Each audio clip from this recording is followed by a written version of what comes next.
Groupe, vous avez la parole. Merci, Monsieur le Président. Malgré son absence, ma question sera quand même posée à Monsieur le ministre de l'Intérieur. La liberté d'expression est un principe fondamental de notre République. Voilà ce que déclarait Gérald Darmanin en novembre 2020. Ministre de l'Intérieur, vous êtes le garant de nos libertés qui sont protégées par les forces de l'ordre que vous dirigez. Vous, Monsieur Darmanin, vous n'étiez pas à Ibiza, vous avez donc dû voir passer l'information.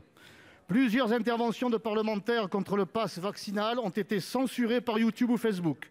S'il n'y a plus de délit de blasphème en France, les GAFA ont créé le blasphème sanitaire. Bastien Lachaud, député LFI, mon collègue à l'Assemblée nationale Nicolas Maisonnet et moi-même en avons été victimes. Alors qu'ils s'en prennent au président des États-Unis il y a 2 ans, c'était déjà limite. Mais sans prendre à moi, Monsieur le Président, Mesdames et Messieurs les ministres, mes chers collègues, vous conviendrez quand même que là, ça va trop loin. À l'aube d'une campagne présidentielle cruciale pour l'avenir du pays, les Français ont besoin d'être assurés que leur principale source d'information, les réseaux sociaux, demeurera libre. Nos personnes ne sont pas sacrées, mais notre liberté d'expression, elle, l'est, et en particulier dans les hémicycles du Parlement, le cœur même de notre démocratie.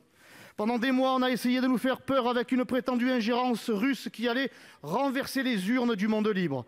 La réalité, c'est que la seule ingérence étrangère de plus en plus totalitaire ne vient pas du Kremlin, mais de la Silicon Valley.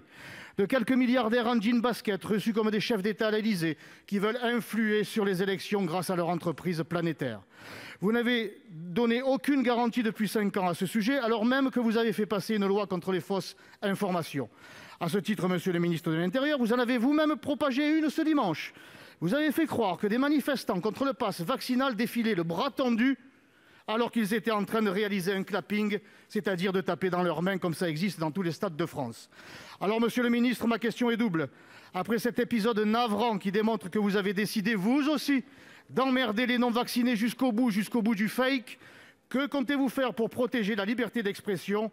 Et ne craignez-vous pas, Monsieur le ministre, d'être condamné à votre tour pour propagation de fausses informations?